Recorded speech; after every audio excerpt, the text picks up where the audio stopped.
সে কিন্তু কাজে যায়নি, বাইরে থেকে বেরোয়নি। আজকে ছেলের জন্মদিন আছে, সেই জন্য ছেলের জন্মদিনে আজকে। আর সে আবার মাছ মাংস এসব কিছু খায় না, নিরামিষ খায়। নিরামিষ বলতে মাছ মাংস ডিম খায় না, পেঁয়াজ আদা রসুন এসব মোটামুটি খায়। ঠিক আছে, তো চলো দেখো আজকে আর দু একজন আসবে বাড়িতে, তাদের জন্য রান্না বান্না হবে, ছেলের জন্যও রান্না করব। তো কি রান্না করব সেটা তো অবশ্যই তোমাদেরকে দেখাবো, আর পুরো ভিডিওটা কিন্তু দেখবে কেমন। খাসির মাংস মাখানো হচ্ছে, দেখো।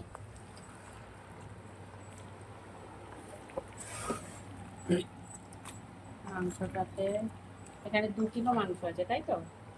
2 কিলো খাসির মাংস আছে, রেয়াজে খাসি আনা হয়েছে। আদা রসুন পেঁয়াজ টিয়াজ সব কিছু দিয়ে মোটামুটি মাখানো হচ্ছে। আর মাখিয়ে প্রায় এটা 1 ঘন্টার মতন রেখে দেবো, রেখে তারপর রান্নাটা করবো। আর এটা হচ্ছে বিকেলের আইটেম হবে, সকালে মোটামুটি রান্না হয়ে গেছে, এটা হচ্ছে বিকেলে খাওয়া দাওয়া হবে, সেই জন্য এটা রান্না করছি।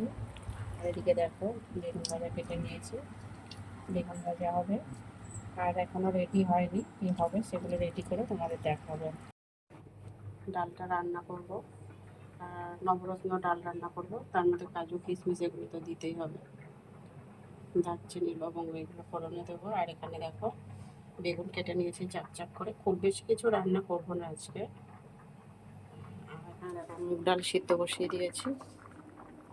আর মটনটা রান্না করার জন্য দেখো আলু কেটে নিয়েছি। আর এখানে মটনটা তো তখন মাখিয়ে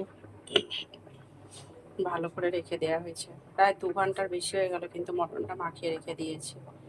এখানে 2 কিলো মটন আছে, সব ঘরের লোকই খাবো মোটামুটি, সেই জন্য প্রায় 2 ঘন্টার বেশি হয়ে গেল। মটনটা আমার তেল দেখো সাইড থেকে অনেক বেরিয়ে গেছে। আর এখনও 30 মিনিট পর প্রায় মটনটা রান্না বসাবো। আর এদিকে ততক্ষণ ডাল এগুলো করে নেব, ডাল বেগুন ভাজা। আর ওদিকে পায়েস তো রান্নাই হয়ে গেছে ছেলের।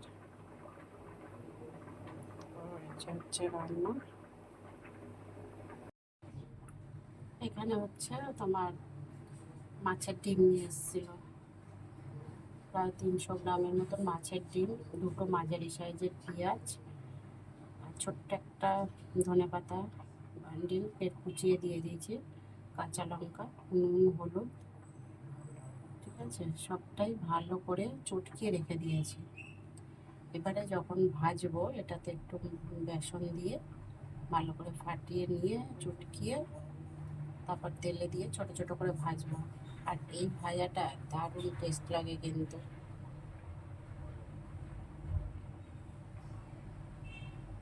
দারুণ টেস্ট লাগে। এদিকে দেখো বিনস গাজর কেটে নিয়েছি, বেগুন কেটে নিয়েছি, আলু কেটে নিয়েছি। আর এদিকে ডালটা দেখো সেদ্ধ বসিয়ে দিয়েছি।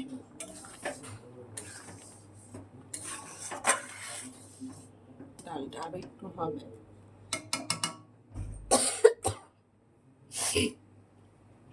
হলে পরে নামিয়ে নেব।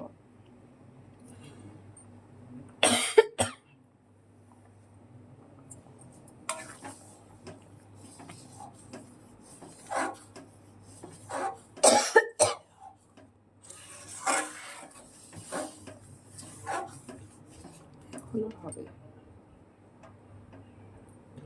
অনেকটাই বাকি আছে।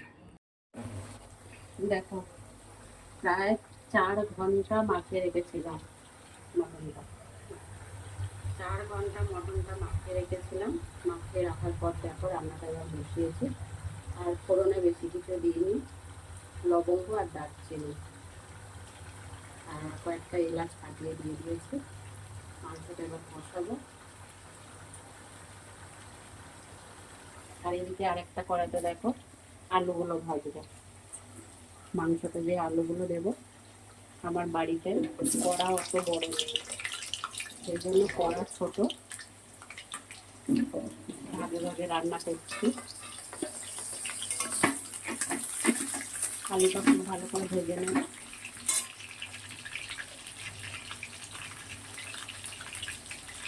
নুন দিয়ে দিলাম,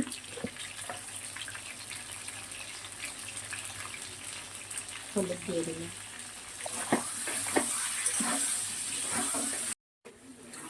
দেখো প্রায় 10 মিনিটের মতন কষানো হয়ে গেছে। আরো 10 মিনিট কষানো হবে। মাংসটা একটু সময় লাগে, আরো 10 মিনিট কষাবো।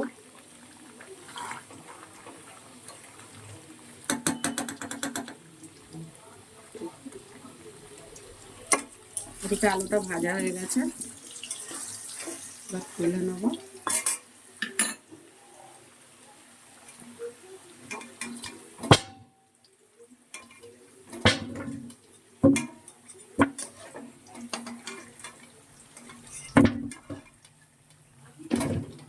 এত সব জায়গা ছোট, এত সেই জন্য না খুব অসুবিধা হয়। দেখো আবার ফোড়নে এটা দিয়ে দিচ্ছি, দারচিনি লবঙ্গ,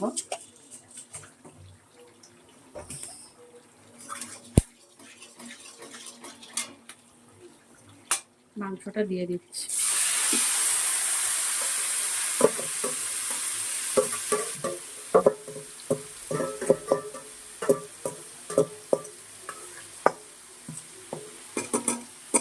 ভালো করে কষিয়ে নিয়ে পরিমাণ মতন সামান্য, খুব বেশি ঝোল করবো না, একটু গামাকা গামাকা ঝোল করবো মটনটা, সেই জন্য অল্প জল দিয়েছি। আলুগুলো দিয়ে দিয়েছি, 6টা থেকে 7টা সিটি মারবো, সিটি মেরে নামিয়ে নেব। আর এদিকে দেখো আরো একটা হচ্ছে, এটা এখনো অনেকটাই 10 মিনিটের মতন আরো কষাতে হবে। এটা কষালে তারপরে এটা আবারও প্রেসার কুকারে দেবো, ততক্ষণ ওটা সিটি মেরে নিই।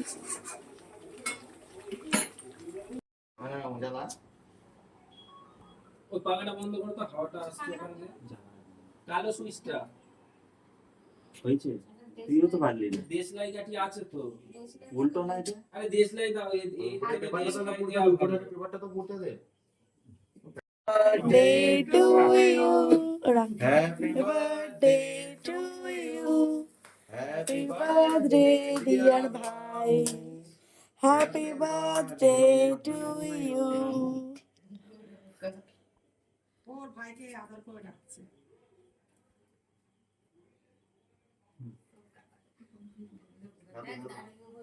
দাদুকে দে। আরে পরে খাবো। না কেন পরে শেষে আমরা সবাই খেয়ে নেবো।